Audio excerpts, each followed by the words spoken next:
Hey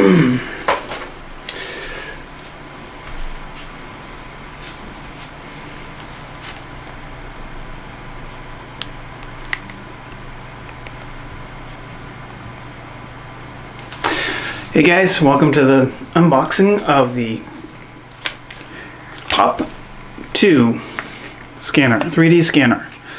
Alright, well, that really doesn't need much more of an introduction than that. We're going over a 3D scanner for your 3D printing and all your 3D hobby kind of needs, I think. Anyways, I'm going to cue the intro and we're going to get right into the unboxing. Alright. That, let's cue the intro.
Alright, so as we did the quick unboxing here, let's go over a few things. I'm going to go ahead and reopen this. I had put everything back and get out of the way. We're going to talk about the scanner a bit here. Okay. So this is the scanner itself. It's very basic, I'd say, as far as form and shape goes. It's not bad weight. A little bit awkward shape, but not too bad. There's a button on the back that I've not used at this point because it's all automatic for the most part. One real nice feature is this latch right here, the quick release. Makes things fairly easy to use. There's a few things let's put it that way, I don't really care for on this, and I really think they should have done something slightly different. Let me grab this. Alright, this is one of the cables for the phone. This one's the USB-C, as you can see. This is fine. I like this. The cable line's perfect. What I don't like is the USB 3 connector here. They really should have switched it out for a USB-C. It would have made things a little bit easier for the end user. Not a game changer, not a big deal. Not that much of a concern, because you got a 50-50 chance. I like the fact they have these screws here. This makes things actually fairly easy to manage these components. Okay, now with that said, since we have this cable out for the phone, let's talk about this real quick. There are two pieces to it. You're either going to have, they give you a couple different ones, one like micro and whatever. A micro one, and I think the USB-C. So the USB-C is obviously the micro goes to your phone. And then you need a power source, like a battery, like one of those battery packs. And that's what the USB-A is for. The one that I got was the deluxe or full version, or the one with everything. And it came with a battery pack. So obviously charging and then powering. So plug that in, you'll see there's a little light indicator. There's a blue light and a green light. Right now, the blue indicates that there's power. When it's green, that shows that it's ready to scan. So that's the any kind of indicator that's functioning on the device itself. So now it says it's ready even though there's no communication, because now it's fully booted up on whatever system it runs on. Alright, with that said, we're obviously not doing any scanning right now, so we're not going to worry about that. As far as going to your computer goes, it's pretty much the same affair, except for the difference is there's enough power from the computer going to the scanning device itself. You grab one of those power cords or USB cords. Okay. Again, you have a couple options when it comes to the computer itself as far as the cords go. USB-A, which is for the most part a lot of people are going to have, but there's still going to be a lot of people who use the USB-C. And they do provide you with a USB-C as well, which is one of the two that's in my hands. Right. This one right here, which is the one I will mostly be using when I use the system. We'll talk about software in a little bit. Again, same functionality, whatever. We already established that, so I'm not going to go over it any more than that. Okay, I'm not going to talk about the things for the phone. Let's talk about the turntable. This is the turntable. Frustrating thing here is the connection is a micro USB, not USB-C. That's a little annoying. They should have stuck with the USB-C throughout the whole thing. in my opinion, because that's where we are and that's the standard everything's going at. The other thing is this power button. It's a pain to use, but you just have to turn it on when you're setting things up. And the way this works is they give you this little pad thing that goes on top. As you can see, I have it on there. It's to hold the base on. And let's get the base out so you guys can see that.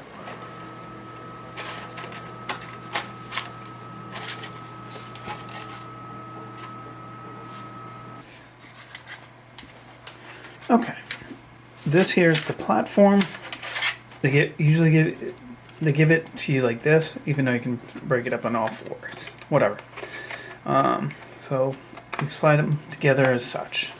The way I've figured out to put these together is by flipping this. Obviously, I leave the plastic bit on to protect the adhesive,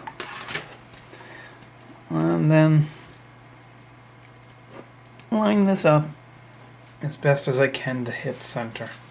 There's a lot of issues with doing this way. There's no guarantee that I have this properly centered. Matter of fact, I can almost guarantee you it's not. Alright, and that's the turntable. Again, they give you the USB thing that you can run to a USB power source to rotate it. Move that aside. The rest of the stuff in there is calibration and stuff like that. And they give you this bag. It's not really meant to be a bag. It's just to cover your surface so it's black.